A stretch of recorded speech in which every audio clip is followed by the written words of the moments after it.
سورة البینہ۔ بسم الله الرحمن الرحيم لم يكن الذين كفروا من أهل الكتاب والمشركين منفكين حتى تأتيهم البينة رسول من الله يتلو صحفا مطهرة فيها كتب قيمة شروع اللہ کے نام سے جو بے انتہا مہربان اور نہایت رحم فرمانے والا ہے۔ اہل کتاب اور مشرکین میں سے جو لوگ کافر تھے وہ اپنے کفر سے باز آنے والے نہ تھے جب تک کہ ان کے پاس دلیل روشن نہ آ جائے، یعنی اللہ کی طرف سے ایک رسول جو پاک صحیفے پڑھ کر سنائے جن میں بالکل راست اور درست تحریریں لکھی ہوئی ہوں۔ پہلے جن لوگوں کو کتاب دی گئی تھی ان میں تفرقہ برپا نہیں ہوا مگر اس کے بعد کہ ان کے پاس راہ راست کا بیان واضح آ چکا تھا اور ان کو اس کے سوا کوئی حکم نہیں دیا گیا تھا کہ اللہ کی بندگی کریں، اپنے دین کو اس کے لیے خالص کر کے بالکل یکسو ہو کر نماز قائم کریں اور زکوٰۃ دیں، یہی نہایت صحیح اور درست دین ہے۔ تو یہاں پر کس کو بتایا گیا؟ وَذَلِكَ دین القیمہ، کہ اخلاص کے ساتھ، جیسے آتا ہے نا یہاں پہ لِيَعْبُدُوا اللَّهَ مُخْلِصِينَ لَهُ الدِّينَ حُنَفَاءَ، کہ خالص ہو کر ایک اللہ کی عبادت کرنا، یہ ہے درست دین۔ اور پھر اس کے بعد آپ دیکھیں جو سب سے پہلا عمل ہے اس چیز کے پروف میں وہ کیا ہے؟ وَيُقِيمُ الصَّلَاةَ، اور دوسرا وَيُؤْتُ الزَّكَاةَ،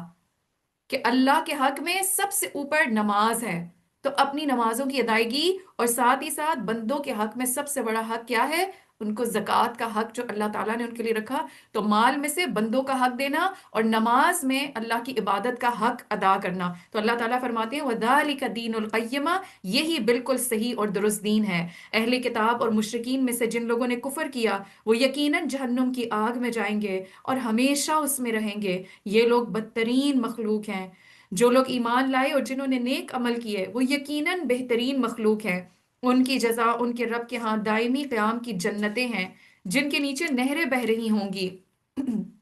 وہ ان میں ہمیشہ ہمیشہ رہیں گے۔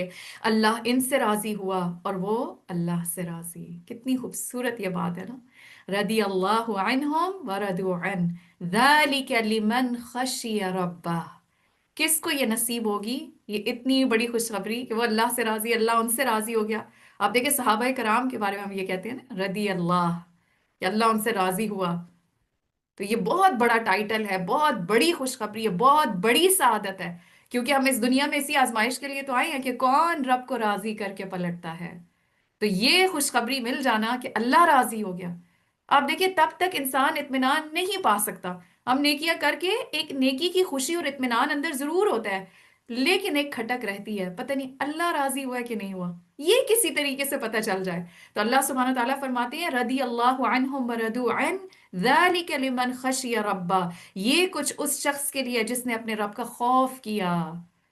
تو جس کے دل میں اللہ کی خشیت ہوگی، اللہ کا تقوی ہوگا، اللہ کا خوف ہوگا، اللہ کے سامنے کھڑے ہونے کا خوف اسے بہت سارے برے کاموں سے روکے، بہت سارے نیکی کے کام کرواتا چلا جائے، تو اللہ سبحانہ وتعالیٰ اس دن اس کو ضرور جنت کی باقی خوشیوں کے ساتھ ساتھ اپنی رضا سے نوازیں گے۔ وَرِضْوَانُ مِنَ اللَّهِ اکبر، اللہ کی رضامندی سب سے بڑی نعمت ہے، سب سے بڑی چیز ہے۔ اچھا، یہاں پہ بھی بہترین مخلوق اور بدترین مخلوق کا بتایا گیا۔ اسی طریقے سے ایک حدیث سے ہمیں یہ بات پتہ چلتی ہے کہ آپ صلی اللہ علیہ وآلہ وسلم نے فرمایا مخلوق میں سب سے بہترین بندہ وہ ہے جو اپنے گھوڑے کی لگام لیے اللہ کی راہ میں نکل پڑے اور جدھر ضرورت ہو اس پر سوار ہو جائے، یعنی سارا ٹائم وہ اللہ کی خدمت کے لیے ریڈی رہتا ہے کہ بس جہاں پہ بھی ضرورت پڑی میں ادھر ہی اپنی سواری موڑ لوں گا۔